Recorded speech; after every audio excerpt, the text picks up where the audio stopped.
मातृभूमि में आपके साथ शोभना यादव। मातृभूमि की शुरुआत आज की सबसे बड़ी तस्वीर से, और वो सबसे बड़ी तस्वीर कानपुर पुलिस ने जारी की है। कानपुर पुलिस ने 3 जून को ही हिंसा में वीडियो फुटेज के आधार पर 40 दंगाइयों के फोटो जारी किए हैं। पुलिस ने एक फोन नंबर भी जारी किया है जिस पर कहा गया है कि इन लोगों के संबंध में पुलिस को सूचना दें। यानी इन तस्वीरों में से अगर किसी को भी आप पहचानते हैं, कोई जानकारी आपके पास है, तो फौरन पुलिस को ये सूचना दें। जल्दी ये पोस्टर शहर की सड़कों पर भी लगाए जाएंगे। तो एबीपी न्यूज पर इस समय हम आपको उन 40 आरोपियों की तस्वीर दिखा रहे हैं जो उत्तर प्रदेश पुलिस के द्वारा जारी की गई, और पुलिस का ये कहना है कि इनमें से किसी को भी आप पहचानते हैं तो आप फौरन सूचना दें पुलिस को, और पुलिस आपके नामों को गुप्त रखेगी। मेरे साथ 2 मेरे सहयोगी जुड़ रहे हैं। अजय दुबे फील्ड से जुड़ रहे हैं, वहां पर ग्राउंड जीरो पर मौजूद है, और पंकज झा मेरे साथ यहां न्यूज रूम से जुड़ेंगे। अजय दुबे, ये पोस्टर्स देखकर मुझे याद आ रहा है कि जब सीएए का विरोध हुआ था और इसी तरीके से वहां पर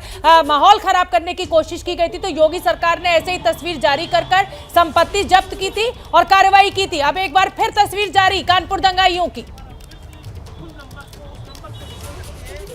निश्चित ही, और तस्वीर लगी है इस समय ठीक जो मुख्य इस पूरे दंगे का पॉइंट था, सद्भावना चौक के आसपास जो पूरा हिंसा का पॉइंट था, वहां पे 40 चेहरे आपको दिखाई देंगे सद्भावना चौकी के बाहर। और अब इस बारे में चर्चा करने के लिए इस चौकी के बाहर जो ये पोस्टर लगा है, इस छोटे आकार का पोस्टर, अभी बड़ी बड़ी बैरिकेडिंग के आसपास जो इलाका है, बड़े बड़े पोस्टर भी लगाने की तैयारी पुलिस ने कर रखी है। खुद ज्वाइंट सीपी इस समय हमारे संग मौजूद है, ट्रैक कर रहे हैं कि क्या कुछ पूरे मामले का इनपुट है। सर, 40 चेहरे दिखाई दे रहे हैं तस्वीर में। जी, ये सीसीटीवी फुटेजेज जो हमने कलेक्ट की थी उनसे डेवलप की हुई फ़ोटोग्राफ है, और हमने 40 फ़ोटोग्राफ्स रिलीज़ किए हैं। हो सकता है कि 1-2 फ़ोटोग्राफ ओवरलैप भी कर रहा हो, लेकिन हमने उन फ़ोटोग्राफ्स को रिलीज़ किया है जिनकी पहचान हम खुद नहीं कर पाए हैं, और जनता से हम अपील कर रहे हैं कि इनके बारे में बताएं। ये वो लोग हैं जिन्होंने आकर यहाँ पे दहशत फैलाई थी, यहाँ पे आके पथराव किया था और इस क्षेत्र में अशांति फैलाई थी। हम अमन पसंद जनता को, शांति प्रिय जनता को यह संदेश दे रहे हैं, रिक्वेस्ट कर रहे हैं, आग्रह कर रहे हैं कि इनके बारे में हमें सूचना दें, और हम प्रयास करेंगे कि दोषियों के खिलाफ कार्रवाई हो, किसी भी निर्दोषी को कोई भी समस्या ना हो। आपने सर मुझे बताया था कि गिरफ्तारी 36 हो चुकी हैं, ये 40 और हैं। क्या ये पूछताछ के लिए ही रहेगा कि अगर मिलेंगे तो गिरफ्तारी? और ये जो गिरफ्तारियां हो चुकी हैं उसके अलावा लगभग 40 और लोग हैं जिनको हम पहचान चुके हैं, और उसके बाद हमने इन 40 की फ़ोटोग्राफ इशू की है। लगभग ये 100 के ऊपर आंकड़ा जा रहा है तो ये वो लोग हैं जिनके वीडियोग्राफ्स हमें मिले हैं, जिनके इन्वॉल्वमेंट का वीडियो फुटेज है, और कानून के हिसाब से जो कार्रवाई होनी चाहिए वो इन पे की जाएगी। अजय दुबे, मैं जानना चाहती हूँ आनंद प्रकाश जी, क्योंकि आपके साथ बैठे हुए हैं, मैं चाहती हूँ कि आप उनसे ये पूछें। 100 के आसपास आंकड़े घट बढ़ सकते हैं, वीडियो फुटेजेस का एनालिसिस अभी जारी है, और मेरा मानना है कि ये संख्या लगभग 150 से 200 के आसपास जा सकती है। 150 क्या शोभना, आपको इस सवाल जी अजय दुबे, मैं जानना चाहती हूँ कि क्योंकि कानपुर के ज्वाइंट सीपी आपके साथ इस समय मौजूद हैं, कई लोगों की गिरफ्तारी हो चुकी है, ये तस्वीरें जारी कर दी गई हैं, इसमें अब आगे को कार्यवाही को जो बढ़ रही है आगे, उसमें क्या वो जो पेट्रोल पंप सील किया गया है उसके खिलाफ भी कोई कार्रवाई की जा सकती है, जो पेट्रोल पंप मालिक है? सर, पेट्रोल पंप के ऊपर मैं सुबह आपसे चर्चा कर रहा था। पेट्रोल पंप का जो मालिक है, क्योंकि फ्यूलिंग आपने बताया कि अलाउ नहीं होता है, कोई कार्रवाई उन पर भी होगी, कोई लीगल एक्शन? देखिए, जांच दल का गठन किया गया है, और जांच दल जो अनुशंसा करेगा वो विधि सम्मत है, विधि सम्मत नहीं है, इन सभी चीज़ों की जांच करके जांच दल जो अनुशंसा करेगा उसके आधार पर हम जिलाधिकारी महोदया को वो दे देंगे, और विधि के अनुरूप उन पे कार्यवाही की जाएगी। एविडेंस में देख रहा हूँ सड़क पर जो पत्थरबाजी करने वाला ये वही क्राउड है कि जो व्हाट्सएप पर एविडेंस मिला है वो भी जुड़ गया है, जिनको गिरफ्तार करके न्यायालय के सामने पेश किया उनसे मिले नाम है वो भी जुड़ गए हैं, ये सिर्फ शुद्ध पत्थरबाजी वाले लोग हैं, ऐसा ही? नहीं, देखिए, ये केवल सीसीटीवी फुटेजेज से जो फीड मिली है उनके फोटोग्राफ्स हमने यहाँ पे दिए हैं। जो हमें अदर सोर्सेज से, जो इंटरोगेशन से जो नाम मिले हैं, हमने उनकी कोई फ़ोटोग्राफ यहाँ पे जारी नहीं की है। उसके लिए हमारी विशेष जो ऑपरेशन टीम है वो कार्य कर रही है। हम यहाँ पे उन फोटोग्राफ्स को सामने लाए हैं जिनको हम नहीं जानते, जिनको हम नहीं पहचानते। देखिए, ये ज्वाइंट सीपी है जो पूरी बात बता रहे। फिर एक बार मैं सकता हूं उन पोस्टर्स की तरफ जिन पोस्टर्स को लेके ये चर्चा हो रही है। सड़क के अलग अलग हिस्सों में छोटे पोस्टर हैं, बाहर निकलते हैं और दिखाते हैं। कैमरा पर्सन राजेश पांडे आपको दिखा रहे हैं कि क्या कुछ अलग पोस्टर्स है। देखिए, तो ये सड़क पे लगे हुए छोटे पोस्टर और अभी कुछ देरी में जो बड़ी बड़ी हम देखते हैं कि सड़कों पर लगी होती है, बड़े बड़े पोस्टर्स होते हैं, बैनर्स जो लगाए जाते हैं, उनको भी तैयार करवा रही है पुलिस। अब मैं रुक करना चाहूंगी जी अजय दुबे, आऊंगी मैं आपके पास। आपने जॉइंट सीपी से भी हमारी बातचीत करवाई और उनका यही कहना है कि देखिए कुछ गिरफ्तारियां हो चुकी हैं जिन्हें हम आइडेंटिफाई नहीं कर पाए, उनकी तस्वीरें वीडियो फुटेज के आधार पर हमने जारी की है। पब्लिक के किसी भी आदमी को जानकारी हो तो हमें फौरन इत्तला करे, पहचान गुप्त रखी जाएगी। पंकज झा का मैं रुक करना चाहूंगी। पंकज झा, कहीं ना कहीं योगी सरकार एक सख्त संदेश देना चाहती है, जीरो टॉलरेंस की बात लगातार योगी करते रहे, लेकिन जब इस तरह से तस्वीरें आती हैं, आपको याद होगा सीएए मामले में भी कोर्ट ने सख्त टिप्पणी की थी, कोर्ट ने इसको पॉजिटिवली नहीं लिया था। तो इस तरीके की तस्वीरों से अब योगी सरकार क्या संदेश देने की कोशिश कर रही है? देखिए, याद करिए शोभना, जिस दिन प्रधानमंत्री थे और राष्ट्रपति थे उस दिन ये घटना हुई थी और उसी दिन प्रधानमंत्री नरेंद्र मोदी ने यूपी के कानून व्यवस्था की बड़ी तारीफ की थी। और ये पहली बार ऐसा हो रहा है कि एक तरीके से पुलिस और दंगाइयों के बीच में हिंसा हुई थी वहाँ पर, कानपुर में 3 जून की बात है। ये जो 450 लोग, जो ऐसे लोग हैं अज्ञात लोग जिनके खिलाफ मुकदमा दर्ज कराया गया था, जैसा खुद अभी ज्वाइंट सीपी ने कहा, जो सीसीटीवी फुटेज से जो इमेजेस मिले उन सब की तस्वीरें जारी की गई हैं, उन सब की गिरफ्तारी की जाएगी। दूसरी तरफ जो आरोपी हैं, अगर उनके घर और मकान जो इलीगल बने हुए हैं उन पर भी बुलडोजर चलेगा। आप बिल्कुल सही बात कह रही हैं। 2019 में सीए के खिलाफ जो प्रदर्शन हुआ था उसमें लखनऊ, कानपुर, बाकी जगहों पर भी पोस्टर लगे थे और सुप्रीम कोर्ट से कड़ी फटकार मिली थी। इसीलिए इस बार पुलिस मशीनरी और गवर्नमेंट का जो सिस्टम है कानपुर का, वो फूंक फूंक कर कदम रख रहा है कि उसके पास पुख्ता सबूत मिल जाए, उसके बाद आगे की जैसे जैसे कार्रवाई होगी उस तरीके से एसआईटी की 4 टीमें बनाई गई हैं पूरी जांच के लिए। अलग अलग लीगल एडवाइस और ओपिनियन भी लिया जा रहा है। जी बिल्कुल पंकज झा, आप बने रहिए। और क्योंकि अब ये तस्वीर जारी हो गई है, उधर एआईएमआईएम नेता असदुद्दीन ओवैसी ने कानपुर में बच्चों पर कार्रवाई पर सवाल उठाए। जो तस्वीरें हैं इसमें अगर एक भी आपको बच्चा दिखा हो तो जरूर आप बताइएगा, लेकिन ओवैसी ने यह सवाल भी उठाया है कि बीजेपी प्रवक्ता नुपुर शर्मा पर कार्रवाई 10 दिन पहले क्यों नहीं हुई। सुनिए क्या कुछ कहा। कानपुर में गड़बड़ हुई तो 35 लोगों पर एनएसए लग जाता है। वो गड़बड़ नहीं होती अगर आप एक्शन ले लेती है अपने नेशनल स्पोक्स पर्सन के ऊपर। क्या सस्पेंशन किया? सस्पेंशन है, सस्पेंड फिर तो आप सस्पेंड कर देना था कानपुर के बच्चों को भी, क्यों अरेस्ट करें उनको आप? तो पंकज झा हमारे साथ लगातार बने हुए हैं न्यूज रूम से। पंकज झा, असदुद्दीन ओवैसी को आपने सुना, वो ये कह रहे हैं कि साहब कानपुर में दंगे होते हैं तो आप एनएसए लगा देते हैं, उधर नुपुर शर्मा पर आप कोई कार्रवाई नहीं करते हैं। क्या इन दोनों मामलों का जो कंपैरिजन है उसको आप सही मानते हैं? ऐसा नहीं लग रहा है कि आम की तुलना जो है वो संतरों से की जा रही है? एक तरफ राष्ट्रीय संपत्ति को नुकसान पहुंचाया जा रहा है, बमबाजी की जा रही है, पत्थरबाजी की जा रही है, और दूसरी तरफ डिबेट में, हाँ जाहिर सी बात है कि मैं नुपुर शर्मा के स्टेटमेंट के साथ नहीं हूं, स्टेटमेंट गलत है, लेकिन क्या ये जो तुलना असदुद्दीन ओवैसी नेशनल टेलीविजन पर बैठकर मीडिया से कर रहे हैं, क्या इसको आप सही मानते हैं? देखिए, दोनों का कंपैरिजन तो मैं नहीं जानता, लेकिन एक बात ज़रूर है शोभना कि इसका कनेक्शन जो है वो नुपुर शर्मा के बयान से ही है। आप जान रहे 3 जनवरी को जो घटना हुई थी जुम्मे की नमाज के बाद, और उससे पहले ही इन लोगों ने ऐलान किया था कानपुर में कि नुपुर शर्मा ने जिस तरीके से बयान दिया है उसके बाद उस दिन वो बाजार बंद कराएंगे और 5 तारीख को वहाँ पर जेल भरो आंदोलन किया जाएगा। तो कहीं ना कहीं कनेक्शन इसका तो नुपुर शर्मा के बयान से है ही। बिल्कुल बिल्कुल ठीक है पंकज झा, आप बने रहिए। और इस समय क्योंकि एक तस्वीर हमें मिलने लगी और वो तस्वीर उत्तर प्रदेश पुलिस की है। अभी तक जो पोस्टर्स हम आपको दिखा रहे थे, अब पुलिस उन पोस्टर्स को सड़कों पर, चौराहों पर, हर सार्वजनिक स्थान पर चस्पा कर रही है। ये देखिए आप, ये हम आपको परेड रोड से दिखा रहे हैं ये तस्वीरें, लेकिन अब ये तस्वीरें उत्तर प्रदेश में कई जगह लगाई जाएंगी और ये तस्वीरें साफ ये संदेश देने की उत्तर प्रदेश पुलिस की ये कोशिश, उत्तर प्रदेश सरकार की ये कोशिश कि नो टॉलरेंस, जीरो टॉलरेंस। अगर इस तरीके के किसी भी कार्य में आप शामिल होंगे, शरीक होंगे, तो इसी तरीके की कार्रवाई आपके खिलाफ की जाएगी, आपकी पहचान की जाएगी। लोगों को ये कहा गया है कि भाई इनमें से आप किसी को भी पहचानते हैं तो हमें फौरन इत्तला दीजिए और आपकी पहचान को गुप्त रखा जाएगा। पंकज झा का मैं एक बार फिर रुख करूंगी। पंकज झा, पुलिस के लिए एक बहुत बड़ी गुत्थी है। गुत्थी इसलिए मैं कह रही हूं क्योंकि बहुत से लोगों को आप देखेंगे इन पोस्टर्स में तो उन्होंने मास्क पहना हुआ है, मुंह के ऊपर कपड़ा लपेटा हुआ है ऐसे जी। इसीलिए शोभना देखिए, ज्वाइंट सीपी ने अभी एक बात कही है कि जो हम 40 चेहरों की बात कर रहे हैं वो हो सकता है 35 चेहरे हों, 36 चेहरे हों। उन्होंने कहा कि हो सकता है एक ही व्यक्ति की जो चेहरा है वो 2 बार 3 बार इस तस्वीरों में आ गया हो, क्योंकि जो सीसीटीवी फुटेज से उन्हें जो इमेजेस मिले और जो वो डिफ्रेंशिएट कर पाए वो 40 उन्होंने बनाने की कोशिश की है। लेकिन हो सकता है इसमें से 2-3 ओवरलैप कर गए हो, क्योंकि सीसीटीवी फुटेज में बहुत क्लियर इमेज नहीं आती है और कुछ के चेहरे पे आपने देखा होगा कि तौलिया है, कुछ ने मास्क पहन रखा है, तो पहचान करना इतना आसान काम नहीं होगा। पंकज झा, मैं क्योंकि आप बहुत करीब से इस पूरे मामले पर नजर रख रहे हैं, इसलिए मेरा ये सवाल आपसे वाजिब हो जाता है। असुद्दीन ओवैसी को आप सुन ही रहे हैं, वो कह रहे हैं कि भाई एक समुदाय विशेष को निशाना बनाया जा रहा है। ये जो गिरफ्तारियां हुई हैं, क्या इसमें आपको ऐसा लग रहा है कि एक समुदाय विशेष को निशाना बनाया जा रहा है, जो कि आरोप उत्तर प्रदेश पुलिस के ऊपर लग रहा है?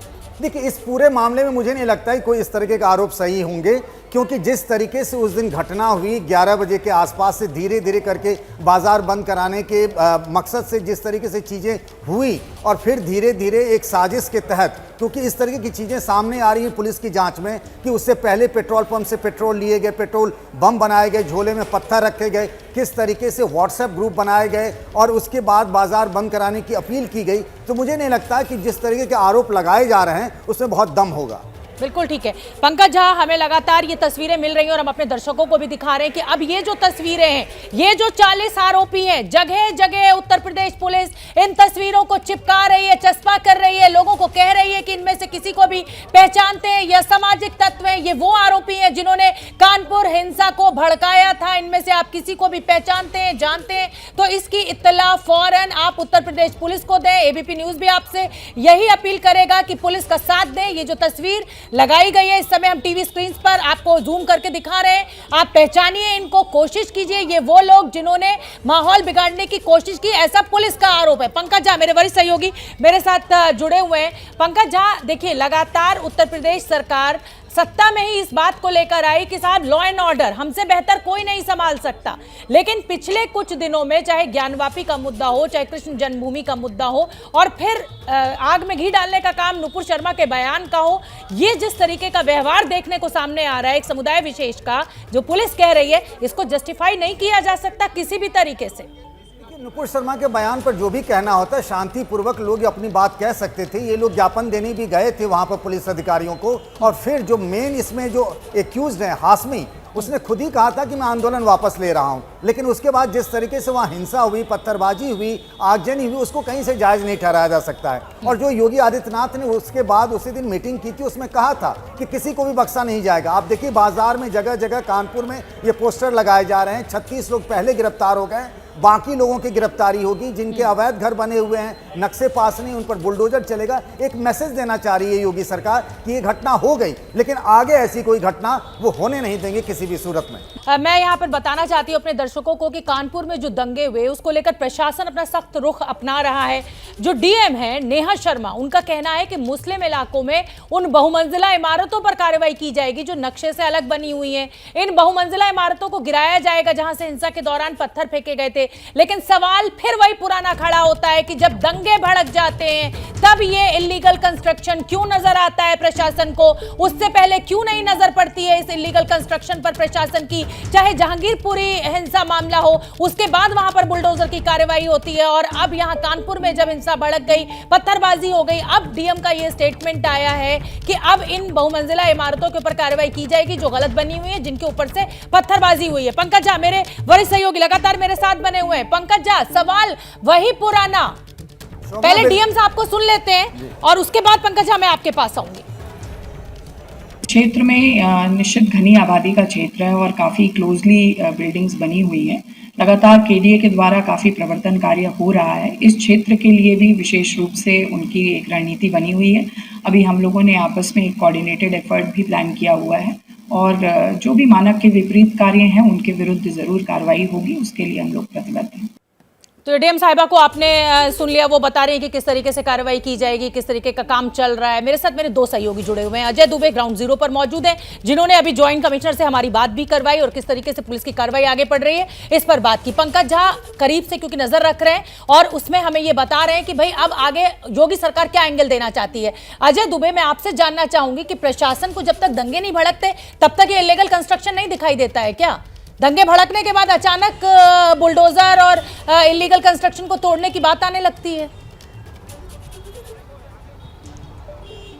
निश्चित ही अब जब इस तरीके की प्रतिक्रिया होगी, जब क्रिया होगी, सरकारें तभी प्रतिक्रिया करेंगी, तो शायद वो इंतजार ही इस बात का करती हैं कि कुछ घटना घटे तो रिएक्ट करें। अब मैं एक बार फिर से आपको दिखाता चलूं जिस पोस्टर का आप जिक्र कर रही थी कि कैसे उन्हें पुलिस चौकियों से लेकर आसपास की गलियों तक पहुंचाने का सिलसिला पुलिस ने शुरू कर दिया है। सबसे पहले जो इस पूरे इलाके में सद्भावना चौकी जो इस घटना के केंद्र में है, वहां पर यह पोस्टर लगाया गया। अभी अधिकारी से मेरी बात हो रही थी तो मुझे बता रहे थे कि अब पोस्टर के साथ साथ आगे की जो गलियां हैं, जिन घरों का आप जिक्र कर रही हैं, जिन ऊंची इमारतों का आप जिक्र कर रही हैं, उन घरों के आसपास बड़े बड़े बैनर लगाने की तैयारी है, क्योंकि शुरुआती तौर पर जो पूरा घटनाक्रम था देखने को मिला था कि यहीं से शुरू हुआ था। तो अब पुलिस की तैयारी है कि ये जो रास्ता आप जिन इमारतों का जिक्र कर रही हैं, जिन गलियों का जिक्र कर रही हैं, अवैध इमारतों का जिक्र कर रही हैं, ऐसी तमाम इमारतें इन सड़कों पर हैं, उन इमारतों तक, उन गलियों तक अब पोस्टर लेकर पहुंचने की, बड़े बैनर लगाने की, जिसमें इन तमाम चेहरों को दिखाया जाएगा, जिक्र किया जाएगा कि ऐसा है। बिल्कुल अजय दुबे, देखिए उत्तर प्रदेश पुलिस अपना काम अच्छे से कर रही है। दंगे भी 1 से 1.5 घंटे के भीतर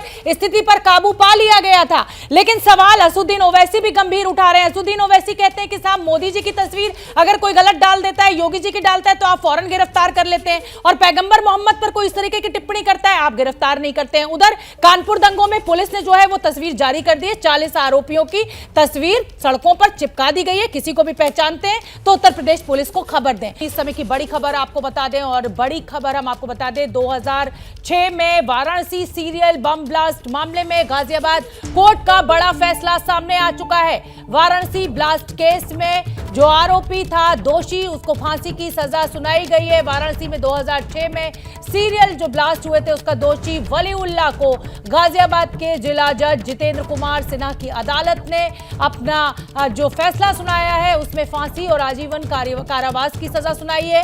कड़ी सुरक्षा के बीच ये सजा सुनाई गई है। सुरक्षा को ध्यान में रखते हुए जिला जज की अदालत में मीडिया को भी प्रवेश नहीं दिया गया। हम आपको बता दें कि अदालत में इस समय सुरक्षा के कड़े इंतजाम है। डॉग स्क्वाड से समय समय पर अदालत परिसर की तलाशी भी ली जा रही है। वलीउल्लाह को फांसी और उम्र कैद की सजा गाजियाबाद के जिला जज ने सुनाई है। हम आपको बता दें कि ये पूरा मामला वाराणसी का है, लेकिन सुरक्षा कारणों की वजह से इस पूरे मामले को गाजियाबाद कोर्ट में शिफ्ट कर दिया गया था, और अब कोर्ट का फैसला आ गया है। संकट मोचन मंदिर में जिस तरीके से के पास जो ब्लास्ट हुआ था उस मामले में ये सजा सुनाई गई है। ब्लास्ट केस में फांसी की सजा सुनाई गई है। सुरक्षा की वजह से गाजियाबाद कोर्ट में ये पूरी सुनवाई हुई थी, और वलीउल्लाह जो इस मामले में दोषी है उसको गाजियाबाद की कोर्ट ने, जिला जज ने उम्र कैद के साथ साथ फांसी की सजा भी सुनाई है। इस समय की बड़ी खबर एक बार फिर आपको बता देते हैं। वाराणसी में 2006 में हुए सीरियल ब्लास्ट के दोषी वलीउल्लाह को गाजियाबाद के जिला जज जितेंद्र कुमार सिन्हा की अदालत ने सजा सुना दी है। फांसी और आजीवन कारावास की सजा सुनाई गई है। कड़ी सुरक्षा के बीच ये सजा सुनाई गई। सुरक्षा को ध्यान में रखते हुए जिला जज की अदालत में, हालांकि मीडिया को भी प्रवेश की इजाजत नहीं थी, लेकिन इस समय की बड़ी खबर यह है कि दोषी वलीउल्लाह को सीरियल ब्लास्ट मामले में वाराणसी में सजा सुना दी गई है। 18 लोगों की जान गई थी सीरियल ब्लास्ट में। अभिषेक मेरे सहयोगी ज्यादा जानकारी लिए हुए जुड़ रहे हैं। अभिषेक, बहुत पुराना मामला, सजा सुनाते सुनाते कोर्ट को बहुत वक्त लग गया, लेकिन वलीउल्लाह को उम्र कैद और फांसी दोनों सजा सुनाई गई है। इसको कैसे समझें हम? देखिए, इसमें बात यह है कि इस मामले में जो ये सीरियल ब्लास्ट हुए थे, अलग अलग 3 एफआईआर दर्ज की गई थी इसमें, और शनिवार को ही इसमें वलीउल्लाह को दोषी करार दिया गया था। 2 मामलों में ये दोषी पाया गया था और 1 मामले में इसको बरी कर दिया गया था, और यही कारण है कि आज जज साहब ने भी इसे 2 अलग अलग सजाएं सुनाई हैं। एक सजाए मौत दी गई है जिसमें ब्लास्ट में 18 लोगों की जान गई थी उस वजह से, और इसके अलावा वहां पर विस्फोटक भी बरामद हुआ था भारी मात्रा में, उसको लेकर लाइफ इम्प्रिजनमेंट की सजा सुनाई गई है। और मैं बता दूं आपको कि आज गाजियाबाद कोर्ट में दोपहर 2 बजे सजा सुनाई जानी थी, लेकिन मामला इतना गंभीर था और इसकी संवेदनशीलता को देखते हुए जज साहब ने लगभग 2 घंटे का समय और लिया। उसके बाद 4 बजे इसमें सजा जो है अनाउंस की गई है। इसके अलावा क्योंकि मामला बहुत सेंसिटिव भी है, इसलिए आज यहाँ कोर्ट में भी हम अगर बात करें तो सुरक्षा के इतने कड़े इंतजाम किए गए थे कि किसी को भी अंदर प्रवेश नहीं दिया जा रहा था। समय अभिषेक, समय पर डॉग स्क्वाड के माध्यम से अभिषेक, ये चेकिंग वली की जा उल्लाह रही को थी। तो सजा और हो फिलहाल गई है। मैं जी। थोड़ा सा, चूंकि बहुत पुराना ये मसला है, तो मैं चाहती हूँ कि दर्शकों को भी थोड़ा सा मैं रिकैप करा दूं। मैं ये जानना चाहती हूँ कि वली उल्लाह को तो सजा सुना दी गई, उसके अलावा क्या और भी आरोपी और भी दोषी हैं इस पूरे मामले में, या उन पे भी मुकदमा चल रहा है? देखिए, इस मामले में एक और आरोपी था जुबैर, जिसको गिरफ्तार भी किया था 2006 में ही, लेकिन एलओसी पर जम्मू कश्मीर में एनकाउंटर में वो मारा गया था। इसके अलावा 3 और आरोपियों के नाम सामने आए थे, लेकिन वो आज तक गिरफ्तार नहीं हो पाए हैं, क्योंकि ये दावा किया गया था कि वो तीनों ही बांग्लादेशी, और ये भी आशंका जताई गई है कि इस सीरियल ब्लास्ट को अंजाम देने के बाद वो तीनों ही आरोपी बॉर्डर पार करके बांग्लादेश जा चुके हैं। तो फिलहाल अकेला ये जो दोषी करार दिया गया है वली उल्लाह, फिलहाल यही एक इसमें दोषी। बहुत बहुत धन्यवाद अभिषेक रावत इस पूरी अकेले जानकारी के लिए। क्षमा चाहती हूँ, समय मेरे पास इतना ही है, क्योंकि एक और बड़ी खबर आ रही है, और बड़ी खबर पंजाब के गायक सिद्धू मूसेवाला से जुड़ी हुई है। पंजाब के जो गायक सिद्धू मूसेवाला मर्डर केस में ये बड़ी खबर, इस हत्याकांड को लेकर तरन तारण में पुलिस ने जगरूप सिंह रूपा नाम के एक युवक के घर पर छापेमारी की है। तरन तारण में ये छापेमारी हुई है। जगरूप सिंह रूपा नाम का ये युवक है जिसके घर पर ये छापेमारी हुई है। जगरूप पट्टी के गांव जोड़ा का रहने वाला है ये। सूत्रों के मुताबिक जगरूप सिंह रूपी सिद्धू मूसेवाला के कत्ल में शामिल था। जगरूप की तलाश लगातार जारी है। फिलहाल उसके घर पर इस समय पुलिस की छापेमारी। आज एक केकड़ा नाम के शख्स को भी गिरफ्तार किया गया है। उस पेट्रोल पंप को भी सील कर दिया गया है। और हम आपको बता दें, माफ कीजिए, सील नहीं किया गया है, उस पेट्रोल पंप से भी सीसीटीवी फुटेज खंगालने की कोशिश की जा रही है, जहां पर उस गाड़ी में पेट्रोल भरवाया गया था जिसका हत्या में शामिल होने की बात की जा रही है। जगविंदर पटियाल मेरे से ज्यादा जानकारी लिए हुए जुड़ रहे हैं। जगविंदर, कई लोगों की गिरफ्तारी हो रही है, कई जगह छापेमारी हो रही है, इस बड़ी खबर को लेकर क्या अपडेट आपके पास?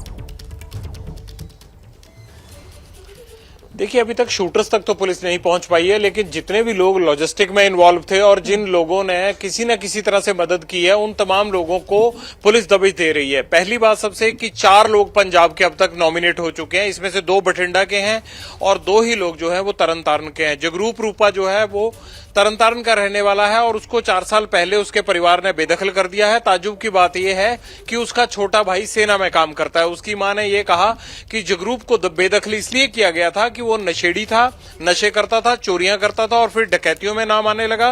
पुलिस बार बार घर आने लगी तो उसको बेदखल करना पड़ा। 4 साल पहले बेदखल कर दिया गया था।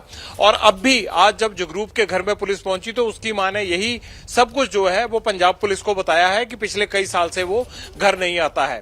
2 लोग तरन तारण के शामिल हैं इस पूरे हत्याकांड में और 2 लोग जो हैं वो बठिंडा के सामने आए हैं। केकड़ा भी बठिंडा का रहने वाला है, जिसे कि कहा जा रहा है कि दिल्ली पुलिस ने गिरफ्तार कर लिया है।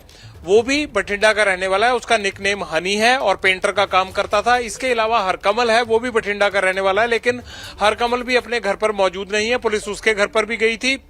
जो मोगा और मानसा जिले में मूसेवाला मर्डर केस को लेकर पूछताछ चल रही है, उसमें जितने भी लोगों का नाम सामने आ रहा है उन तमाम लोगों के घर में दबिश दी जा रही है और ये आइडेंटिफाई करने की कोशिश की जा रही है कि आखिरकार कौन कौन लोग शूटर थे और किन किन लोगों ने गाड़ियां और दूसरा सामान मुहैया करवाया और क्या क्या रोल इन लोगों का था। इन तमाम चीजों की तस्दीक जो है वो पूरे राज्य में चल रही है। इसी के तहत आज शोभना ये 2-3 जगह पर बड़ी दबिश दी है पुलिस ने। ठीक है, आप नजर बना के रखिए और जैसे कोई बड़ी खबर होगी मैं फिर आपका रुख करूंगी। फिलहाल के लिए बहुत बहुत धन्यवाद। और हम आपको बता दें कि मूसेवाला मर्डर केस में पुलिस के हाथ अभी तक खाली हैं। इसे लेकर पूरे पंजाब में नाराजगी बढ़ती जा रही है। दबाव में पुलिस 3 राज्यों में दबिश बढ़ा रही है, लेकिन मुख्य साजिशकर्ता और मूसेवाला पर गोली चलाने वाला हत्यारा अभी तक गिरफ्त में नहीं आया है। पुलिस पंजाब के आसपास के राज्यों में सरगर्मी से तलाश कर रही है। पूरी कोशिश के बावजूद पुलिस अब तक उन 9 चेहरों की पहचान करने में कामयाब हो सकी है जिन्हें आरोपी माना जा रहा है। तो उनमें से 2 लोगों की गिरफ्तारी भी हो चुकी है। बाकी के घरों पर, उनके अड्डों पर दबिश का काम भी लगातार चल रहा है। मूसेवाला मर्डर केस की तहकीकात में जुटी पुलिस अब भी उन आरोपियों तक पहुंचने की कोशिश कर रही है जिन्होंने मूसेवाला पर अंधाधुंध गोलियां चलाई, जिसने मूसेवाला की मर्डर की पूरी साजिश रची। इस केस में अब तक पुलिस की सबसे बड़ी कामयाबी यह है कि उन 9 चेहरों की पहचान की जा चुकी है जिन्हें पुलिस इस हाई प्रोफाइल केस में आरोपी मान रही है। इनमें से 8 आरोपियों की तस्वीर एबीपी न्यूज के पास भी मौजूद है। मूसेवाला हत्याकांड की पूरी कहानी इन्हीं 9 आरोपियों के इर्द गिर्द घूम रही है। इन आरोपियों को पकड़ने के लिए पुलिस ने पूरा जोर लगा दिया है। मूसेवाला मर्डर केस के आरोपियों की तलाश पुलिस 3 राज्यों में कर रही है। पंजाब, हरियाणा और राजस्थान में तलाश की जा रही है। आरोपियों की तलाश में पुलिस की 12 टीमें जुटी हैं। पहली बार मूसेवाला मर्डर केस का पुणे कनेक्शन भी सामने आया है। 2 आरोपी पुणे के बताए जा रहे हैं। अब एक एक कर उन 9 चेहरों के नाम और ठिकाने जान लीजिए जिन्हें पुलिस आरोपी मान रही है। आरोपी नंबर 1 मनप्रीत सिंह मन्नू, जो पंजाब के तरनतारन का रहने वाला है। आरोपी नंबर 2 जगरूप सिंह रूपा, जो पंजाब के तरनतारन का ही है। आरोपी नंबर 3 हर कमल, जो पंजाब के भटिंडा का रहने वाला है। आरोपी नंबर 4 प्रियवत फौजी, जो हरियाणा के सोनीपत का रहने वाला है। आरोपी नंबर 5 मंजीत, जो सोनीपत का ही रहने वाला है। आरोपी नंबर 6 सौरभ, जो महाराष्ट्र के पुणे का रहने वाला है। आरोपी नंबर 7 संतोष जाधव, महाराष्ट्र के पुणे का रहने वाला है। आरोपी नंबर 8 सुभाष, राजस्थान के सीकर का रहने वाला है। आरोपी नंबर 9 केकड़ा। इस केस में अब तक पुलिस 2 लोगों को गिरफ्तार भी कर चुकी है। पहली गिरफ्तारी मनप्रीत सिंह मन्नू की हुई, तो आज दूसरी बड़ी गिरफ्तारी हुई है जिसका नाम केकड़ा है, जिस पर शूटर्स को गाड़ियां मुहैया कराने का आरोप है। पुलिस इसे बड़ी गिरफ्तारी मान रही है और केकड़ा से पूछताछ कर रही है, जिससे इस पूरी साजिश और इसके साजिशकर्ता का खुलासा हो सकता है।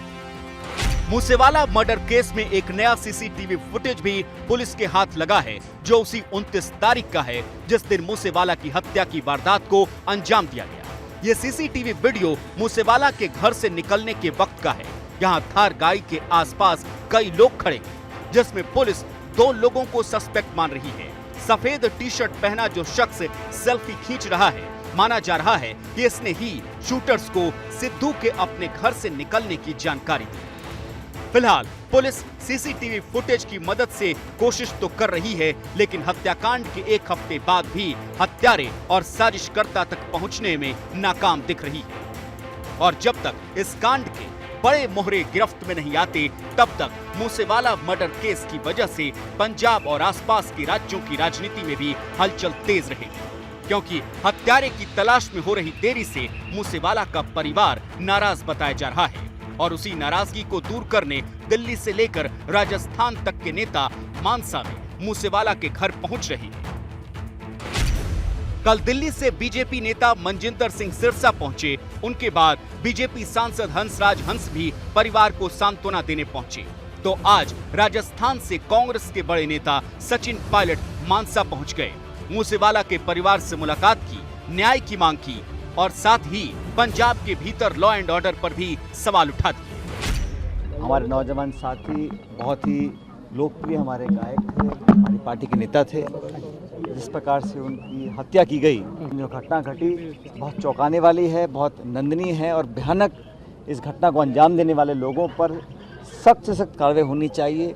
एक उदाहरण बनना चाहिए कि इस तरह खुलेआम लोगों को मारकर कोई बच नहीं सकता। और इसी खबर पर ज्यादा जानकारी लिए हुए मेरे 2 सहयोगी जुड़ रहे हैं। जगविंदर पटियाल चंडीगढ़ से लाइव जुड़ रहे हैं, मनोज वर्मा पंजाब के मानसा से लाइव जुड़ रहे हैं। मनोज वर्मा का मैं पहले रुख करूंगी, ग्राउंड जीरो पर मौजूद है।